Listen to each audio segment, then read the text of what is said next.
Hola, ¿cómo estás? Soy Jorge Alejandro, tu profesor de Mecánica Racional. Bueno, hoy tenemos la primera clase de dinámica del punto material, ya adelantamos ahí un poquitito. La unidad 2 de lo que sería nuestro programa, la unidad 2. Y bueno, antes de arrancar, bueno, te digo, esto pero ya lo sabes, lo hemos dicho ahí en cinemática, ahí tangencialmente hemos tocado, que la dinámica estudia, bueno, los motivos, ¿no? Justo lo que no estudia la cinemática, los motivos del movimiento, las razones por las cuales hay movimiento o cambio de estado del movimiento. Ok, bueno.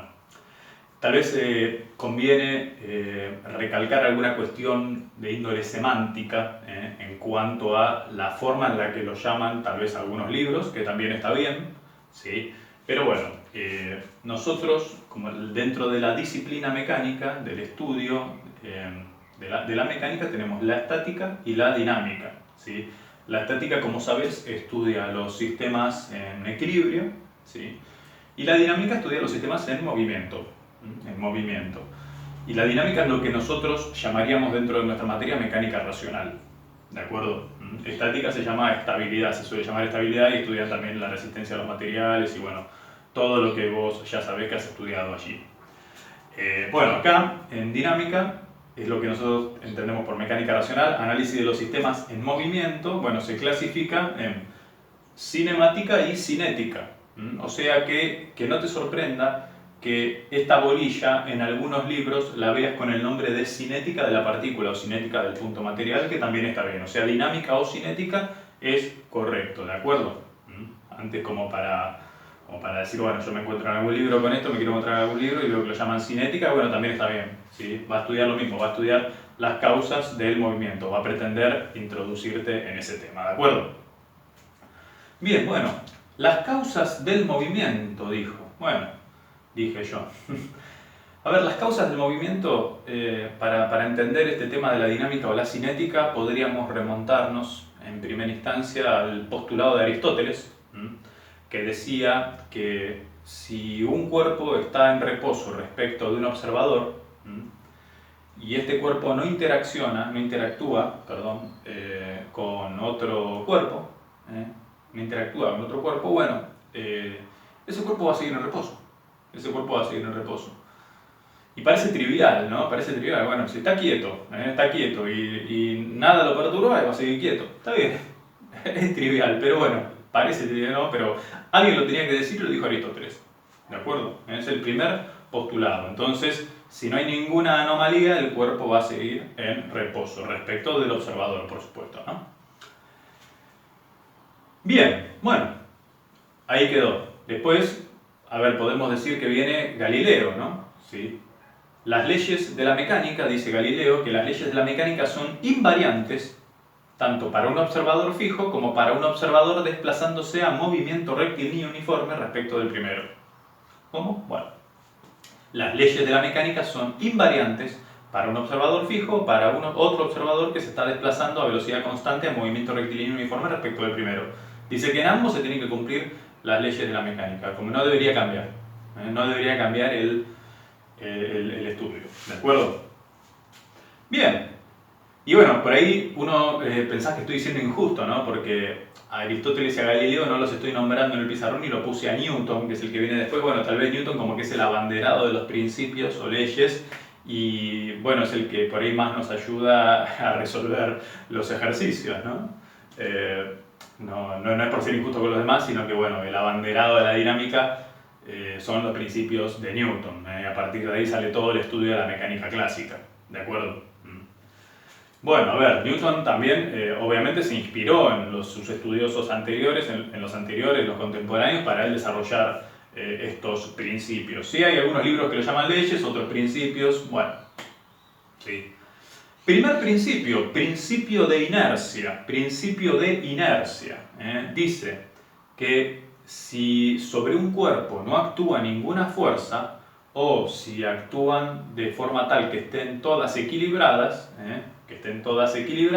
es porque el cuerpo se encuentra en reposo o desplazándose a movimiento rectilíneo uniforme, que sería un vector velocidad constante. De alguna forma es como que tiene relación con Aristóteles y Galileo, ¿no? ¿sí? Aristóteles y Galileo dice, si no actúa ninguna fuerza, está en reposo, decía Aristóteles, así dicho en criollo. Y después Galileo decía, bueno, las leyes de la mecánica se cumplen si el observador está en reposo, desplazándose en movimiento rectilíneo uniforme, ¿no? Digo, observador o el punto es relativo, ¿no? Diciendo, bueno, puedo decir que el punto está en reposo y el observador se está desplazando en movimiento rectilíneo uniforme, entonces la velocidad del punto respecto del observador sería un movimiento rectilíneo uniforme al revés, ¿no? O sea, también podríamos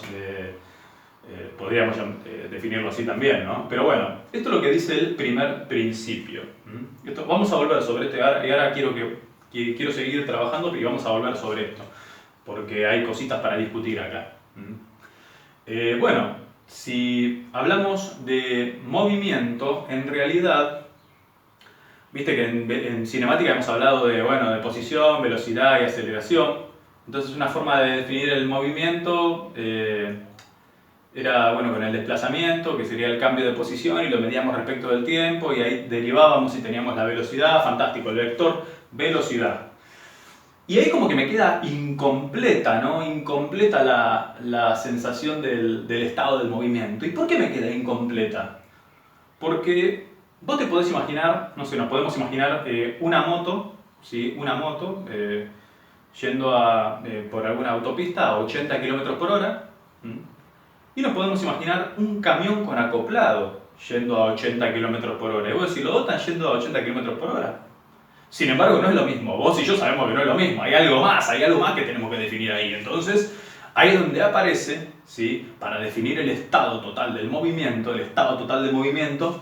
no solamente importa la velocidad, sino que también importa la masa del punto que estamos estudiando. Donde se define entonces al vector cantidad de movimiento, como el producto de la masa y la velocidad. Y ahí queda en claro que no es lo mismo que una moto esté a 80 km por hora que un camión con acoplado esté a 80 km por hora. Claramente que no es lo mismo.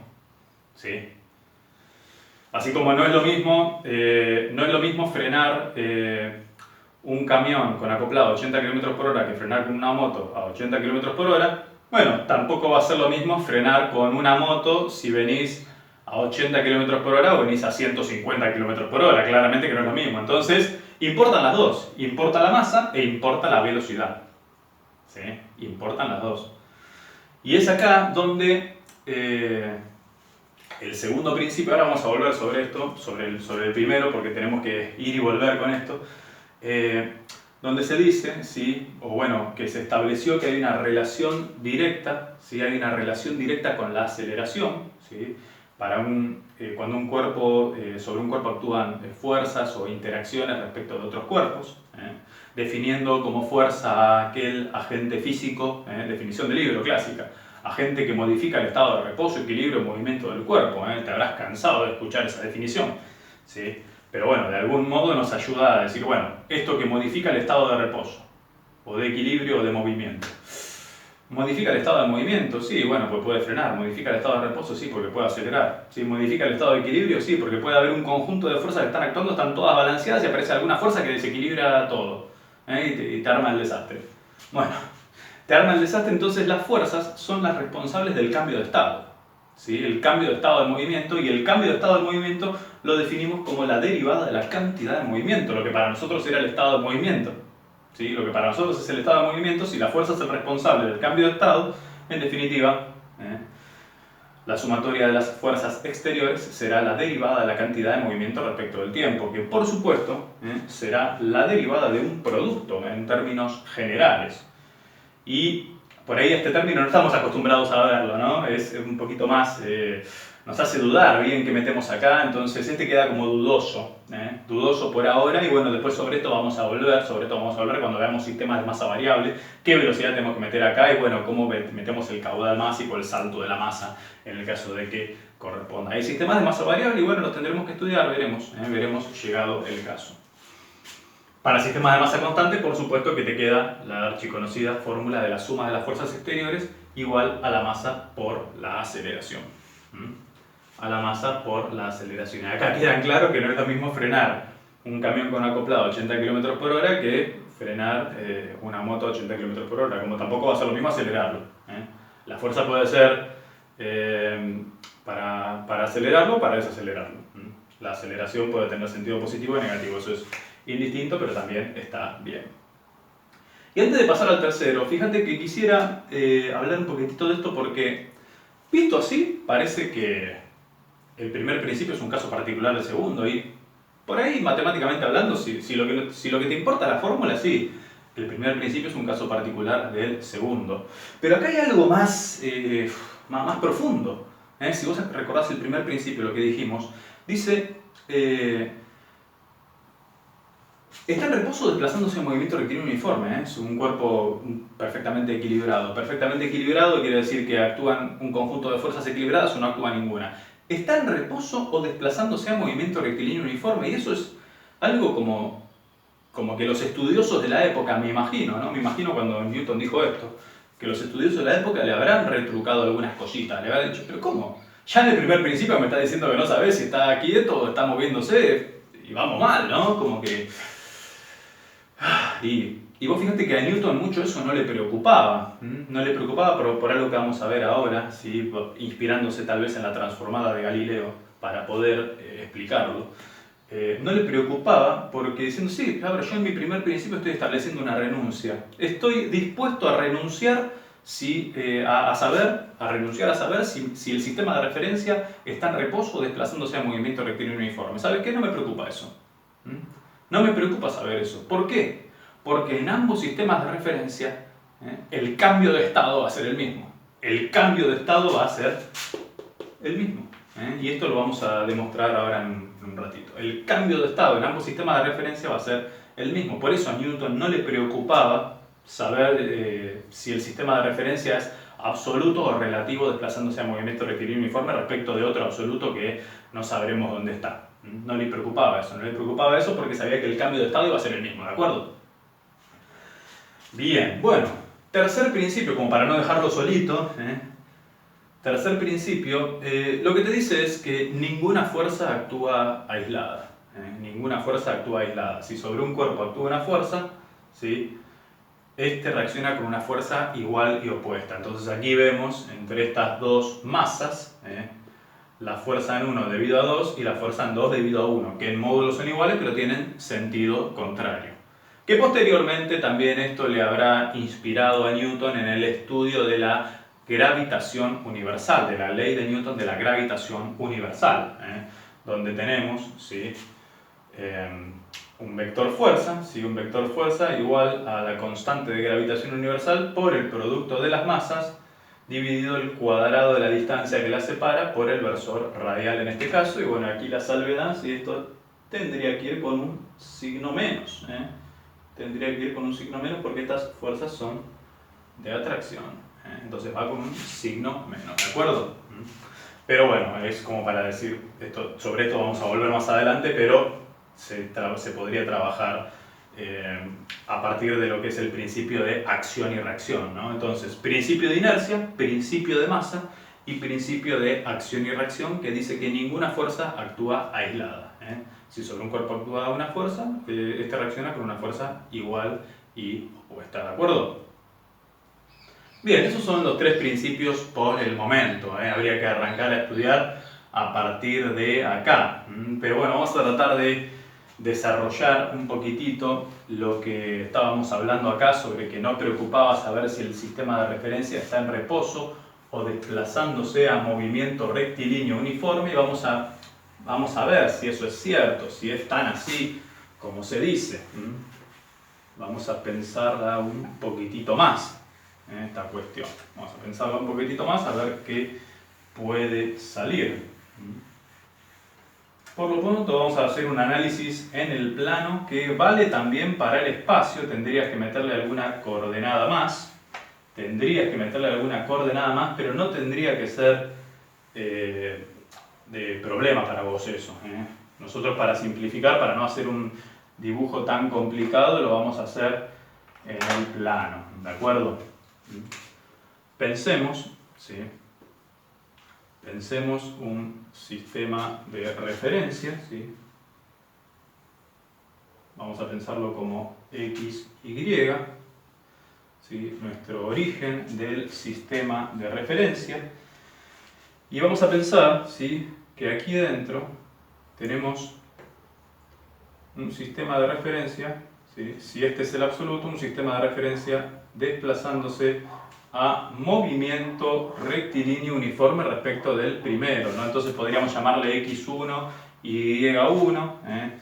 Podríamos pensar, ¿sí?, que aquí tenemos nuestro vector velocidad, la velocidad v01, ¿sí? Si este es el origen O sub 1, aquí tendremos nuestro querido vector posición de nuestra partícula que estamos estudiando, ¿sí? Nuestro vector posición en el sistema absoluto, nuestro vector posición en el sistema móvil, vamos a agregar otro color ahí, vector posición en el sistema móvil, y tenemos nuestra relación de desplazamiento, ¿no? ¿Sí? De alguna forma el vector que vincula a ambos sistemas de referencia. Si uno se queda con esta apreciación, vamos a pensar que aquí tenemos un ángulo alfa de interés también. Si uno se queda con esta apreciación, podría decir, bueno, de alguna forma puedo definir los vectores, ¿no? Puedo definir los vectores que me llevan desde O hacia el punto P, ¿sí? Como la notación de Grassmann en primera instancia, que el P menos O igual a puede ser P menos O sub 1, que sería este vector, más este, ¿no? Más O sub 1 menos O. Entonces, con las dos, con la intervención de los dos, podríamos llegar a las coordenadas del punto P. Por supuesto que P menos O, vamos a hacer ahí una, por supuesto que P menos O, ¿sí?, será igual a X según el versor Y más Y según el versor J. Y después, bueno, este podríamos llamarlo R, si este vector podríamos llamarlo R. Después tendríamos, P menos O sub 1, que podríamos llamarlo X1 según el versor Y más Y1 según el versor J, y podríamos llamarlo R1. Y tenemos el O sub 1 menos O, que vamos a dejarlo como el desplazamiento de movimiento rectilíneo uniforme, respecto al origen. Entonces podría ser B01 por el coseno de alfa por T, ¿sí?, pues AMRU según el versor Y, más B01 por el seno de alfa por T según el versor J. Entonces, vos fíjate que podríamos hacer una equivalencia de expresar a x sub 1, y esta es lo que sería la transformada de Galileo, la transformación de Galileo, y a x sub 1 lo expresa como x menos B01 por el coseno de alfa por T. Alfa está afuera, no es que el T está afuera, no es que se vincula con alfa. Después te quedará y sub 1 como y menos B01 por el seno de alfa por T también. Y por supuesto que en ambos sistemas de referencia, en mecánica clásica, el tiempo es invariante, ¿sí? Es el invariante. En mecánica clásica el tiempo es el invariante. Estas ecuaciones para sistemas donde se trabaje a velocidades cercanas a la luz, bueno, cambian un poquitito. Sobre eso se podrá hablar mucho más adelante, ¿sí? Por ahí no corresponde a lo que es la mecánica clásica, pero bueno, podremos preparar algún anexo como para que tengas alguna idea de cómo se trabajaría en esa condición. Por supuesto, para los mecanismos con los que podemos trabajar nosotros en nuestra ingeniería, con la mecánica clásica nos sobra, ¿no? Nos sobra para poder estudiarlos, así que no hay problema con eso. Sí. Bien, por ahora estas son entonces las ecuaciones de transformación de Galileo, y bueno, a lo que hace mención es que reemplazando aquí, si nosotros derivamos, ¿sí? Voy a borrar acá, si nosotros derivamos ambos vectores, R y R1 respecto del tiempo, si hacemos la derivada de r respecto de t, en primera instancia nos va a quedar, bueno, nos quedará x punto según el versor y más y punto según el versor j. Si hacemos la derivada de r1 respecto de t, también, ¿no? Nos va a quedar, bueno, sabemos cómo nos va a quedar. Si x sub 1 es x' menos b01 por el coseno de alfa, entonces no habría problema, te quedará x' menos b01 por el coseno de alfa, todo esto según el versor y, más y punto o y' menos b01 por el seno de alfa según el versor j. Entonces, ahí como tendríamos la derivada, ¿sí? Entonces sería la velocidad del dp respecto al observador fijo y respecto al observador móvil. Bueno, podríamos hacer una más. Podríamos hacer una más y de algún modo ya te estás dando cuenta de lo que queremos demostrar, ¿sí? ¿Qué es lo que queremos demostrar? Que en la derivada segunda, en términos de la derivada segunda del vector posición absoluto respecto del tiempo dos veces será x doble punto según el versor y más y doble punto según el versor j, y la derivada segunda del sistema de referencia, del vector posición en el sistema de referencia móvil, será también x doble punto según el versor y más y doble punto según el versor j. ¿Y qué queremos decir con esto? Vos acordate que estos son constantes, entonces no aparecen en la derivada, se deriva como cero. ¿Qué queremos decir con esto? En ambos sistemas de referencia, la aceleración, ¿sí?, es la misma.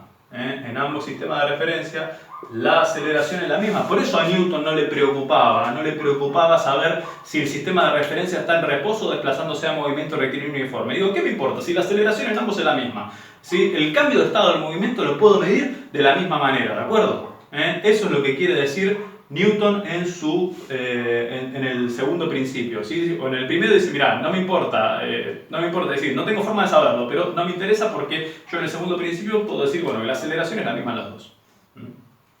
Un poquitito es la idea con la que quiero que te quedes. Y ahí vos podés decir también, ¿no? Bueno, pará un poquito porque nosotros decimos, está diciendo yo puedo tomar a la Tierra como un sistema de referencia que no sé si se está desplazando a movimiento rectilíneo uniforme o está en reposo, y claramente sabemos, bueno, de alguna formación que hemos tenido, que la Tierra, nuestro planeta, experimenta algunos movimientos, ¿no? Movimientos tales como la rotación y la traslación. Entonces vos me decís, bueno, pero pará, esto se está trasladando respecto de una órbita y se está rotando sobre su eje y hay algo que no me cierra porque vos decís, no puedo tomar, entonces, ¿cómo hago para tomar un sistema de referencia que sea absoluto? Porque no va, ¿no? Es como que no cierra. Si la Tierra misma se está moviendo y al moverse en una trayectoria que no sea rectilínea se está acelerando y además se está rotando, entonces todos los puntos que estén fuera del eje central, es como que, del eje de rotación, es como que también están experimentando alguna aceleración tipo centrípeta. Entonces es como que no, hay algo que no va, entonces vale la pena que lo mencionemos, por lo menos, que tengamos alguna idea, ¿sí? A ver, en primera instancia podemos pensar en el concepto de la traslación de la Tierra, ¿no? Si pensamos en la traslación, tuve un poquitito de aire, venía hablando y no, casi que no respiraba. Bueno, si pensamos en la traslación, bueno, podríamos pensar en la trayectoria de la Tierra, ¿sí? Esto vamos a verlo después en mecánica celeste. ¿Sí? Vamos a verlo después en mecánica celeste. Bueno, sabés que no soy un gran dibujante, que la trayectoria en realidad es elíptica, es la primera ley de Kepler, ¿sí? Vamos a pensar que aquí tenemos la Tierra y aquí tenemos al Sol. Podríamos pensarlo así, si querés metemos un sistema de referencia, eso no importa ahora eso, está bien, lo metemos para decir, listo, tratá de ser coherente con lo que decís, con lo que le pedís a tus alumnos, entonces tratá de hacerlo vos primero también, listo. Bueno, listo, lo hacemos, perfecto. Entonces, acá tenemos, bueno, Por supuesto tenemos en la recta radial tenemos el principio de acción y reacción, ¿no? Tenemos la fuerza en la Tierra debido al Sol y tenemos la fuerza en el Sol debido a la Tierra. Claramente al ser, ¿sí?, en este sistema de puntos materiales posible, al ser la masa del Sol mucho mayor que la de la Tierra, vamos a pensar que el Sol queda quieto y la Tierra es la que se mueve. Entonces vos me decís, es verdad, ¿no? Como que la fuerza que está actuando es esta, ¿sí? La fuerza que está actuando es esta, y entonces, si es la única fuerza que está actuando, quiere decir que la aceleración es en este sentido. Esto después lo vamos a ver también en el movimiento central, como te digo. Entonces, vos decís, bueno, acá tenés la velocidad, el vector velocidad siempre tangente a la trayectoria, y el vector aceleración tendría que caer así, ¿no? Tendría que venir así, si no metimos ningún perro ahí, ¿no? La aceleración, ¿sí? La aceleración tendría que caer de esta forma. Pero bueno, lo que quiero decir es que ya nos da la pauta de que hay alguna aceleración ahí. Si bien la órbita es elíptica y esto merece un análisis más serio, te voy a hacer una pequeña aproximación. Una pequeña aproximación como para que tengas una idea. En realidad lo que importa es, lo esencial es no hacia el análisis riguroso por ahora, ¿sí? Lo esencial, lo que quiero dejarte en claro es que si queremos pensar en la fuerza, ¿sí?, en el módulo de la fuerza que la Tierra experimenta debido al Sol, podría ser, como dijimos antes, vamos a poner el módulo para evitarnos ahí los conflictos con los vectores, en este punto Tierra 0, entonces podría ser la constante de gravitación universal por la masa del Sol por la masa de la Tierra dividido el cuadrado de la distancia que las separa. Es una fuerza de atracción, pero le metimos barra de módulo, así que nos evitamos por ahí el conflicto ese, ¿sí? Entonces, vos fíjate, bueno, si uno lo podría pensar así, bueno, esto sería la fuerza que está actuando, y si uno se remite pensando que la Tierra es un sistema de masa constante, es un cuerpo de masa constante, entonces podría pensar en masa por aceleración también, ¿no? Si querés también en módulo, si querés también en módulo. Entonces, de alguna forma, ¿qué te quiero decir con esto? Que, bueno, podés simplificar lo que es la masa de la Tierra y la aceleración. La aceleración, esto es a grosso modo porque la trayectoria es elíptica, entonces la distancia de la Tierra al Sol varía, ¿sí? La distancia de la Tierra al Sol es algo variable, pero bueno, podríamos tomar un promedio, lo que sería la constante de gravitación universal por la masa del Sol dividido la distancia de la Tierra al Sol al cuadrado. La distancia siempre es el cuadrado de la distancia que separa los centros de masa. Por supuesto, vos me decís, bueno, pero en realidad no puedo pensar que el Sol es una partícula. Bueno, la distancia que lo separa del centro de masa sería, ¿no? Entonces, pensamos en el centro de masa de la Tierra, el centro de masa del Sol, la distancia de la Tierra al Sol, que sería un dato que podés buscar en internet, donde quieras. Igual es un aproximado. Ahora te tiene que quedar en esencia lo aproximado, ¿sí? Más o menos te da, si los cálculos no fallan, 0.034. Perdón, me equivoqué. Hay un cerito más, me acuerdo. 0.0034. Lo que es la aceleración de la gravedad, el módulo de la aceleración de la gravedad. Entonces, fíjate ¿qué es lo que te tiene que quedar? Que es muy chico comparado con la aceleración de la gravedad. La aceleración que está experimentando la Tierra por trasladarse, ¿sí? Podríamos pensarla así, o podríamos pensarla también con el omega cuadrado por r, podríamos pensarla así también.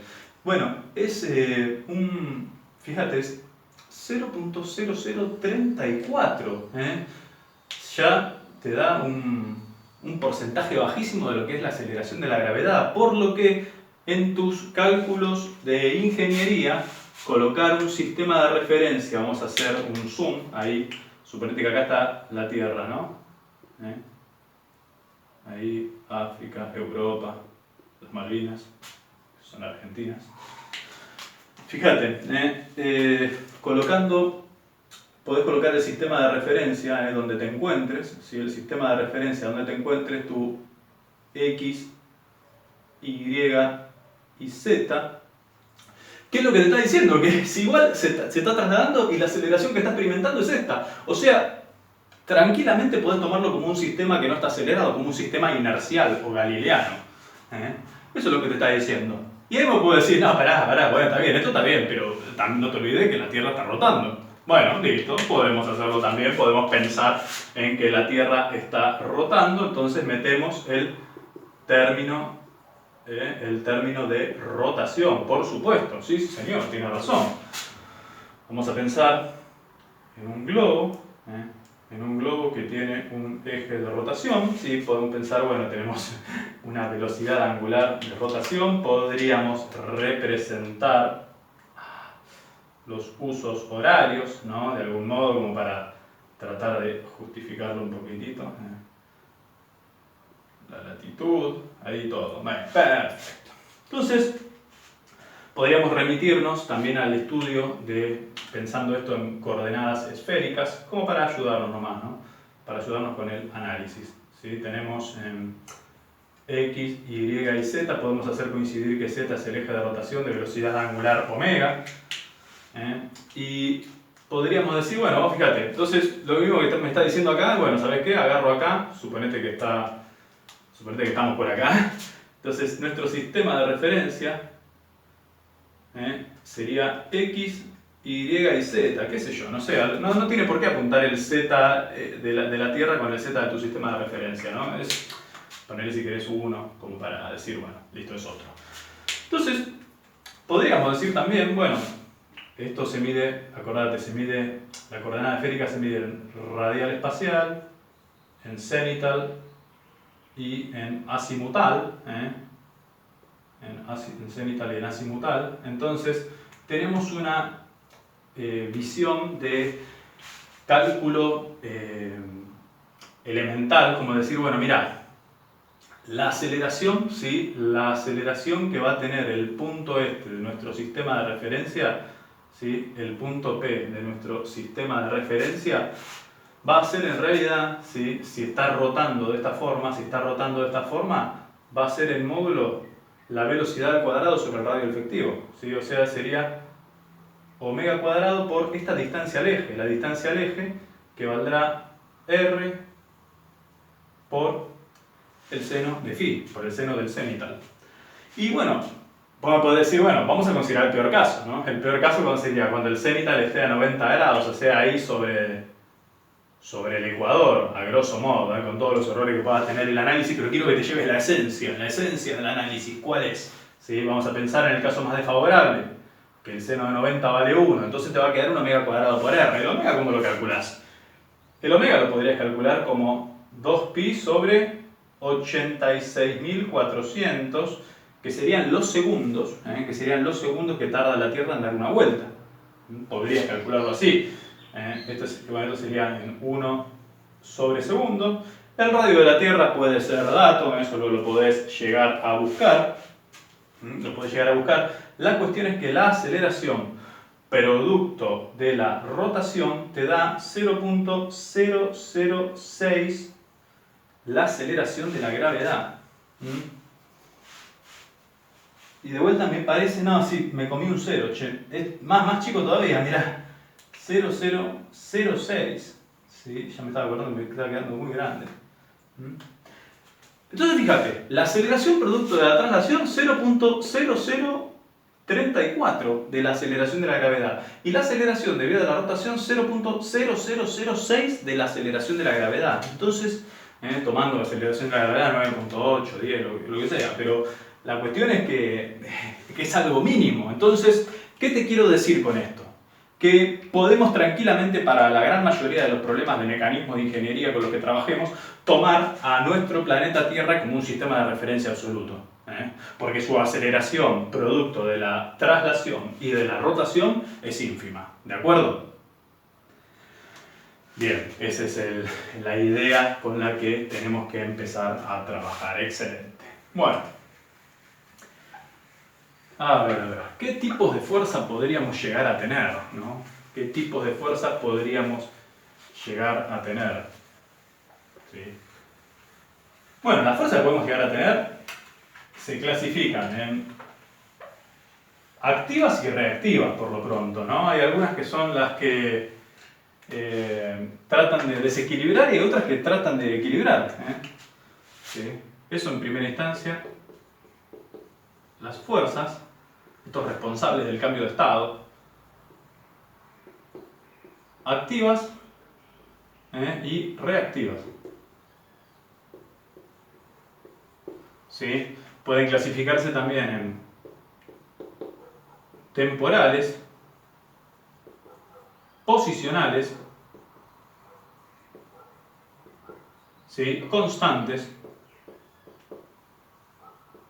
Constantes podría ser un caso particular de temporales, ¿no? Bueno, puede discutirse.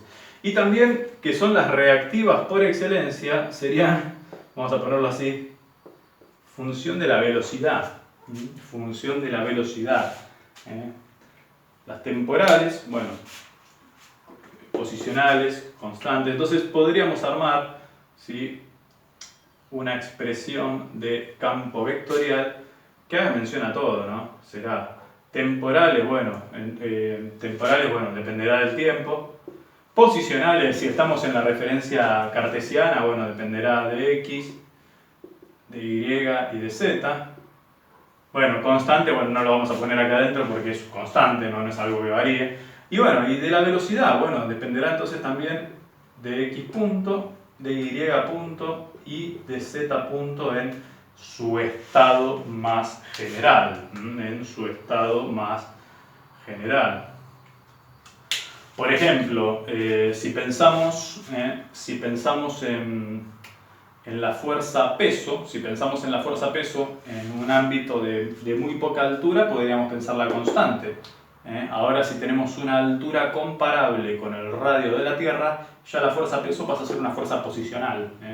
Después lo vamos a ver ahí en mecánica celeste, pero bueno, como para que tengas una idea de que también depende un poquitito de cómo se mire cada una de estas. Bueno, esta sería la función más general de las fuerzas. Podríamos tener ahí una clasificación interesante en las fuerzas que dependen de la velocidad. ¿Sí? Las fuerzas que dependen de la velocidad.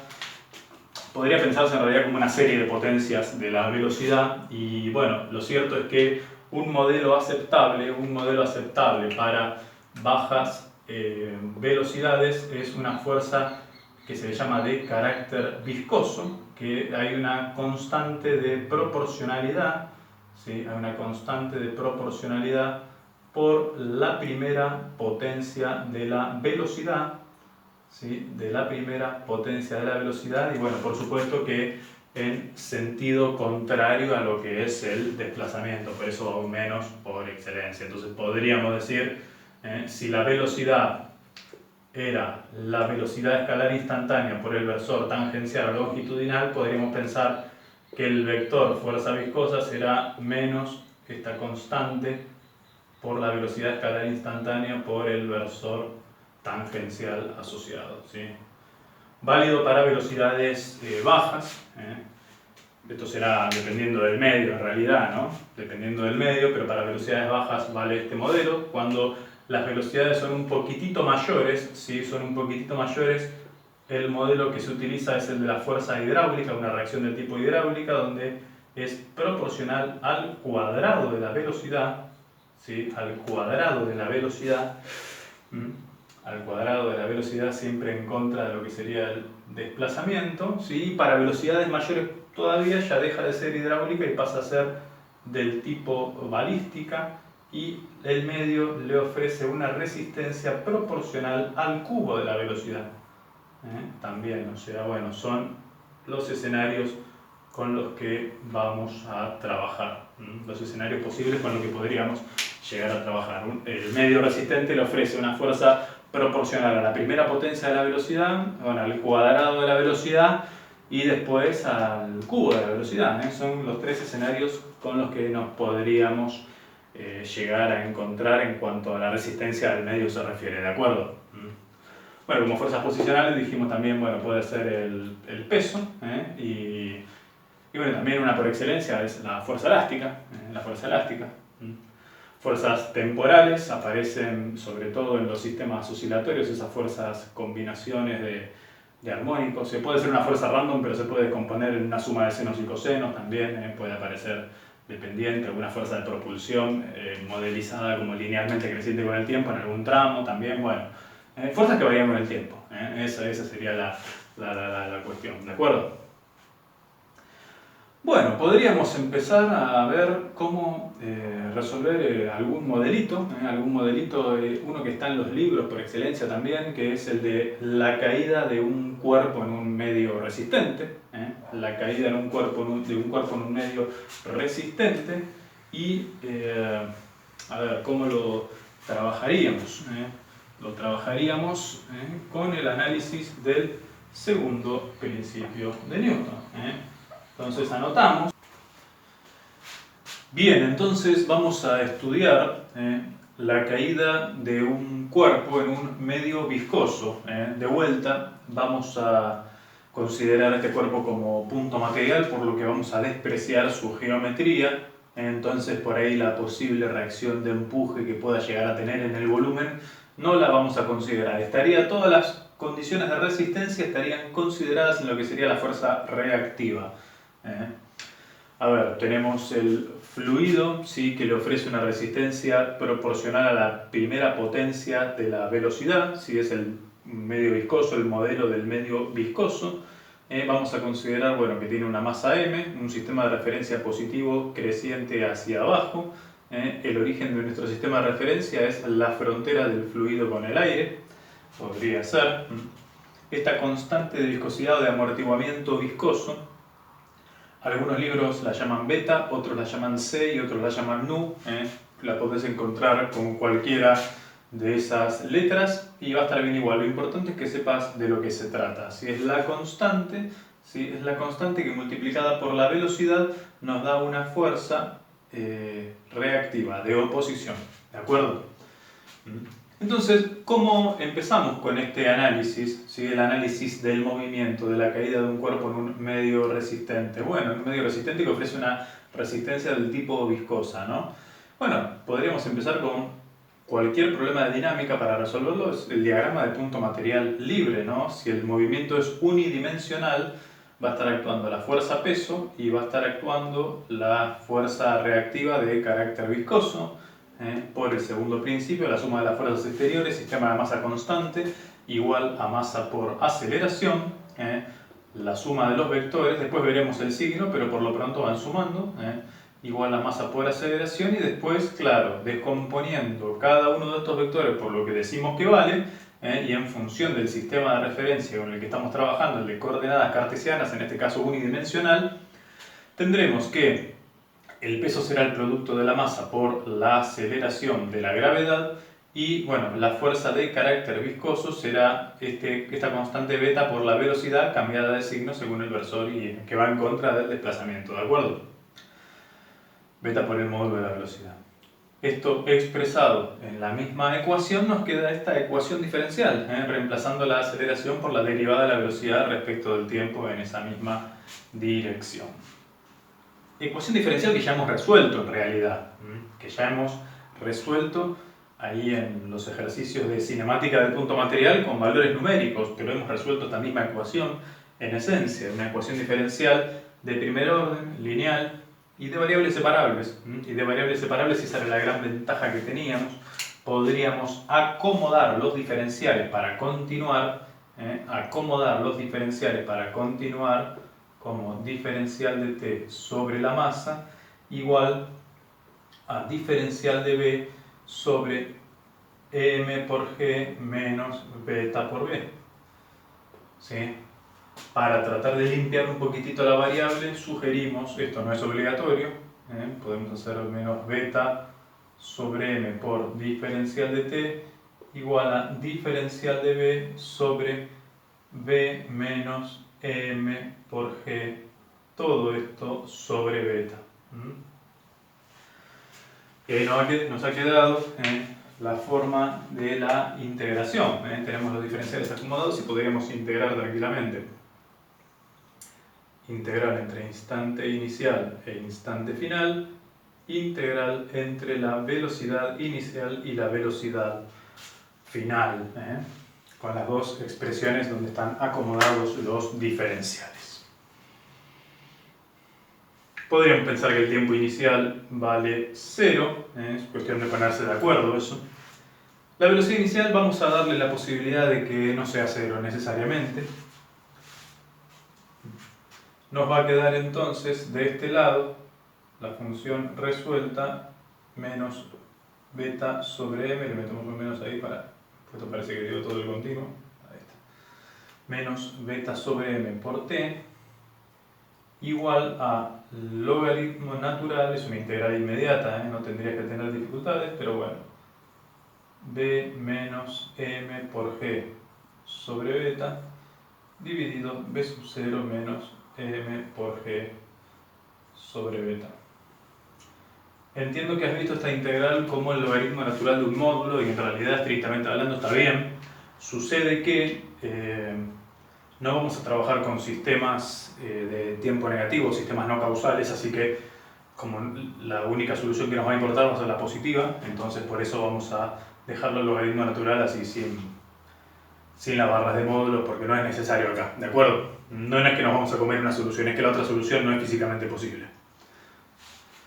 Bien, bien, bien. Bueno, tendríamos que despejar la velocidad, ¿no? Para ver cómo evoluciona esto. Vamos a tener que borrar acá. Me gustaría dejar el dibujo por lo menos. ¿Sí? Y vamos a borrar acá.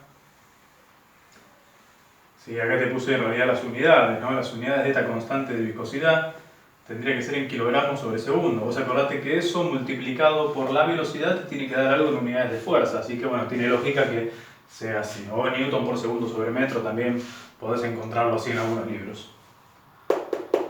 Bueno, ¿cómo resolvemos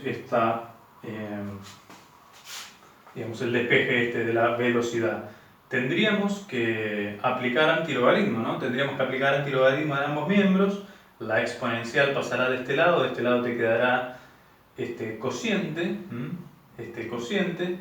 y la expresión de la velocidad, si la expresión de la velocidad, esto me lo salteo porque para que lo hagas vos, ¿no? Ya lo tenés que saber. La expresión de la velocidad nos va a quedar entonces igual a m por g sobre beta más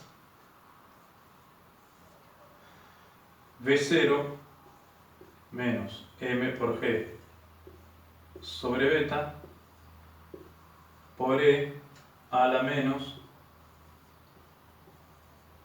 beta sobre m por t. ¿De acuerdo? Expresión válida para t mayor o igual que 0, ¿no? Recordad que por la causalidad de los sistemas que manejamos, ¿no? Sistemas causales. Muy bien. Esta sería la expresión de la velocidad, la evolución de la velocidad, la evolución de la velocidad. Y bueno, y por ahí tendríamos que tratar de graficarlo para tener una idea de lo que nos está diciendo. Entonces voy a borrar y voy a tratar de hacer algún gráfico como para orientarnos un poquitito mejor. ¿Sí? Para orientarnos un poquitito mejor, bueno, si graficamos la velocidad en función del tiempo, no me quedó súper bien ahí, pero bueno, no importa. La velocidad en función del tiempo, podemos ver en primera instancia, esto sería b de t, no me quedó bien ahí, pero bueno, ahora vamos, b de t. Podríamos ver que para valores muy grandes de tiempo, para t tendiendo a infinito, todo esto desaparece. O sea que nos quedará este m por g sobre beta, que para nosotros va a ser la velocidad límite. O sea, ya hay algo importante que nos está diciendo. La velocidad no crece de manera indefinida, ¿sí? Tiene un valor final. Y bueno, ¿y cómo va a ser la componente transitoria? ¿Cómo va a ser la evolución de la dinámica? Bueno, podríamos plantear el escenario para todos los posibles valores de velocidad inicial, ¿no? Vamos a pensar en primera instancia para velocidad inicial igual a 0.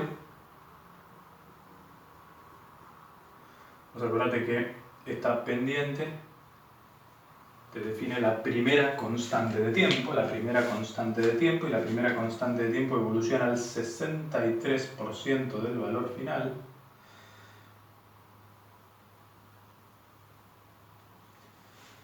Esto es para este primer gráfico, corresponde a velocidad inicial igual a 0.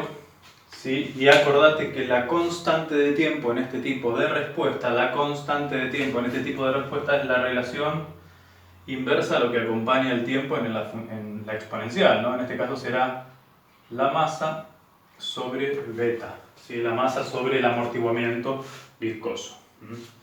Y acordate que tienen que pasar, bueno, podríamos pensar aproximadamente 4 constantes de tiempo para llegar al 98%, o sea, tener un 2% de error en el valor de la respuesta, y hay que definir algún criterio en el que decir, bueno, mira, en este tiempo ya se extinguió lo que es el periodo transitorio y alcanzó el estado estacionario, porque físicamente hablando no tenemos forma de medir la diferencia. Matemáticamente hablando es infinito, pero bueno, físicamente hablando tenemos que decir, bueno, mira, a partir de este instante ya está, listo, se extinguió el transitorio y podemos pensar que ya alcanzó el valor final para nosotros. Bueno, listo, no tengo forma de medir la diferencia, entonces alcanzó el valor final en 4 tau, algunos autores te ponen 5 tau al 99% con 1% de error, también está bien.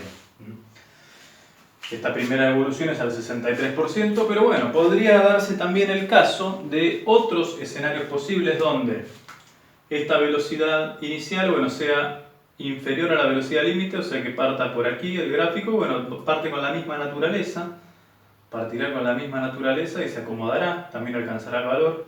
Podría presentarse el escenario de que la velocidad inicial con la que viene cargada la masa, ¿sí? Ya viene cargada de una energía almacenada mayor, es mayor a la velocidad límite y también va a tender a este valor. Podría también presentarse el escenario, supuesta teórica, de que la velocidad inicial coincida con el valor de la velocidad límite, entonces se anula el transitorio y siempre se mantiene en el régimen de velocidad. Podría presentarse ese escenario también. Teóricamente hablando, se podría llegar a dar que ese valor numérico justo coincida con la velocidad límite, el producto de la masa por la aceleración de la gravedad por dividido la constante beta. Claramente que este tipo de sistemas no lo habíamos dicho, pero lo dimos por asumido que es en un ámbito en donde la aceleración de la gravedad no varía, no varía, o sea, la altura es pequeña comparable con el radio de la Tierra. Dicho porque antes hemos mencionado eso, bueno, entonces acá la altura ganada es incomparable con el radio de la Tierra, entonces la aceleración de la gravedad la podemos suponer constante y eso está bien. Bueno. Aquí tenemos esta evolución. Vos fijate que podríamos hacer alguna comparativa, ¿sí? Podríamos hacer alguna comparativa con el tiro vertical en el vacío. Si el tiro vertical en el vacío, si suponte que aquí hay alguien que deja o suelta o tira con una velocidad inicial, ¿sí? Que tira con una velocidad inicial un proyectil, ¿sí? La ley de movimiento, ¿sí? La ley de movimiento de ese proyectil, que la has visto en Física 1, si ponemos el sistema de referencia positivo hacia abajo para tratar de comparar con lo que venimos estudiando, bueno, será la velocidad inicial más la aceleración de la gravedad por el tiempo. O sea, la velocidad, ¿sí? Sin considerar la resistencia del medio, crece de forma indefinida, ¿sí? Es linealmente creciente con el tiempo. Bueno, por supuesto se va a detener hasta donde el entorno lo permita, acá también, ¿no? No hemos estudiado el extremo, el borde ese, pero bueno, hasta donde el extremo se lo permita, el entorno va a regir esta ley. Fíjate qué diferente, ¿no? Una función linealmente creciente con una exponencial que tiene un valor final. Acá te está diciendo que la velocidad tiende a ser constante. Cuando ya empezamos a considerar la resistencia del medio, la velocidad tiende a ser constante. ¿De acuerdo? ¿Sí? Y bueno, esto por un lado. este valor asintótico, el que tiende a ser constante. Entonces uno podría pensar, bueno, mira, si la velocidad tiende a ser constante, ¿cómo espero que sea el desplazamiento en el medio resistente? Bueno, matemáticamente hablando podríamos integrar esto, ¿no? Sin ningún inconveniente, y tendríamos la dinámica real de la evolución del desplazamiento, el x de t. Pero conceptualmente hablando, si la velocidad tiende a ser constante, ¿cómo se espera que sea el desplazamiento en función del tiempo? Como un movimiento rectilíneo uniforme. Como un movimiento rectilíneo uniforme. Se espera que sea como un movimiento rectilíneo uniforme. A ver, va a tener que vencer el transitorio al principio de la función exponencial, eso desde ya. Pero una vez que este término ya deje de tener peso para valores muy grandes de tiempo, se va a comportar como un movimiento rectilíneo uniforme. ¿Y eso por qué es? ¿Se va a comportar? Y bueno, ahí podríamos pensar que sucede lo del primer principio, ¿no? Porque llega un momento en que el peso se iguala a la fuerza viscosa. Entonces, si las dos fuerzas están iguales, listo, ya no hay más aceleración. Si no hay más aceleración, se desplaza a velocidad constante. Si se desplaza a velocidad constante, se maneja como un movimiento rectilíneo uniforme, ¿de acuerdo? A diferencia del tiro vertical en el vacío, que habrá que hacer esta integral y te va a quedar el 1 medio de g por t cuadrado. El x de t te lo podemos hacer rápido porque es fácil, pero te va a quedar el v0 por t más 1 medio de g por t cuadrado. Si quisiéramos saber la verdadera función en el medio considerando la resistencia al medio, lo que tendríamos que hacer sería integrar esto. Así que bueno, podemos borrar acá e integrar. Podemos borrar acá e integrar. ¿Sí? Lo hemos pasado por alto por ahora porque no es tan trascendente para lo que queremos decir ahora, pero fíjate que la masa es directamente proporcional a la constante de tiempo. Y la constante de tiempo te dice qué tan rápido, qué tan lento llega al valor de velocidad límite. Llega al valor de velocidad límite, entonces quiere decir que a mayor masa, más va a tardar a llegar al valor de velocidad límite, por supuesto, porque tiene un elemento representativo de inercia mayor. Tiene lógica el razonamiento.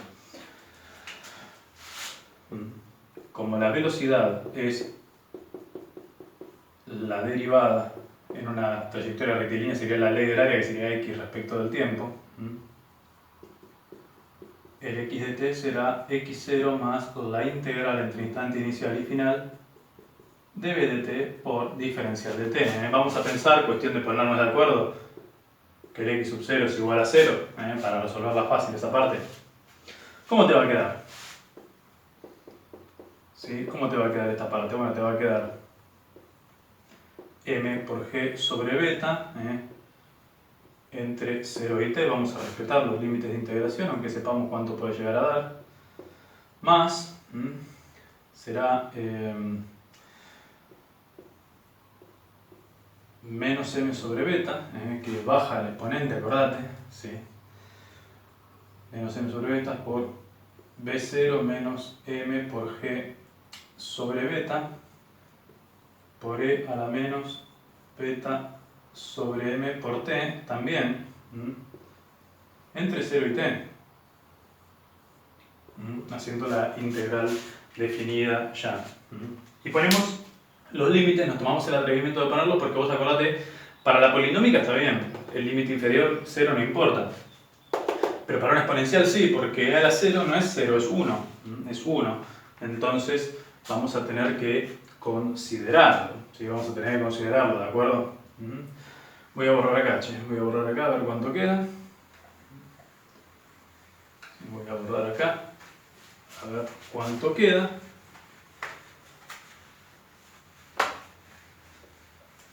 Sí, voy a borrar acá a ver cuánto queda. Entonces, fíjate, bueno, el x de t nos quedará como m por g sobre beta, quedó medio feo ahí, por t, más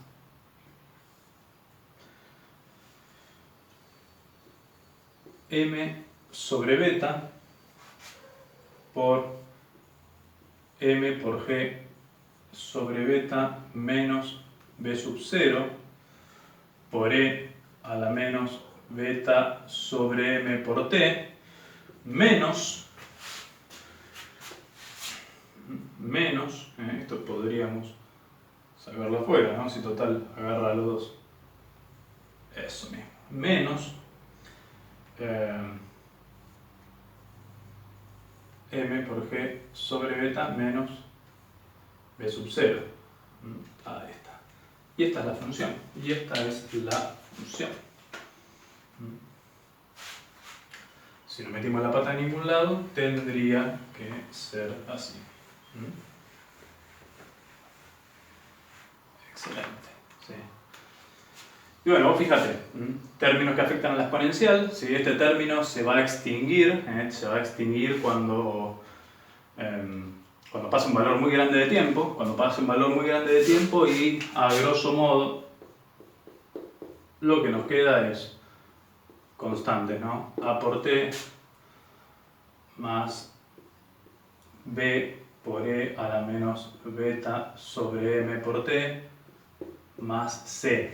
Lo que te quiero decir es que cuando pase un número grande de tiempo, este término ya va a dejar de tener peso, para valores grandes de tiempo. Para valores grandes de tiempo este término va a dejar de tener peso y se va a comportar como un MRU. A eso nos queríamos referir. Y bueno, su gráfica va a ser... ¿sí? Vamos a considerar una velocidad inicial positiva. ¿Sí? Una velocidad inicial positiva, entonces si la posición inicial vale 0 y la velocidad inicial es positiva, y bueno, tendría que salir con una pendiente positiva el gráfico, ¿no? Y bueno, después tenderá a una asíntota, ¿sí?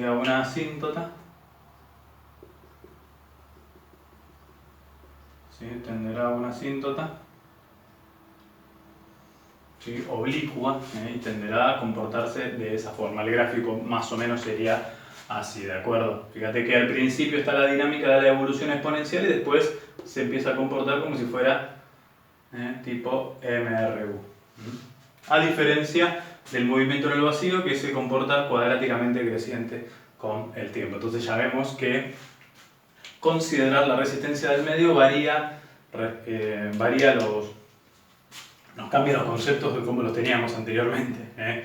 Como diciendo, bueno, mira, en realidad esto no es tan así, sino que en algunos medios la evolución puede darse con otra función de otra manera, ¿de acuerdo? Bueno, la clase de hoy fue una introducción a lo que es dinámica del punto material. Tratamos de explicar un poquitito lo que son las causas de los movimientos o introducirnos en el tema. Seguiremos trabajando al respecto. Después de la próxima clase trabajaremos con magnitudes dinámicas derivadas seguramente. Espero que haya sido de tu agrado y nos veremos en la próxima.